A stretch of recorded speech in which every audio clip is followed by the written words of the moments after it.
नमामि शम्भुं पुरुषं पुराण नमामि सर्वज्ञमपारभावं नमामि रुद्रं प्रभुमक्षयं तं नमामि शर्वं शिरसा नमामि देवं परमव्ययम् उमापतिं लोकगुरुं नमामि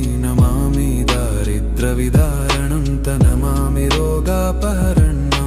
नमामि कल्याणमचिन्त्यरूपं नमामि विश्वोत्थबीजरूपं नमामि विश्वस्थितिकारणं तं नमामि संहारकरं नमामि गौरीप्रियमव्ययं तं नमामि नित्यं क्षरमक्षरं तं नमामि चिद्रूपममेयभावं त्रिलोचनं तं शिरसा नमामि कारुण्यकरं भवस्य भयङ्करं वापि सदा नमामि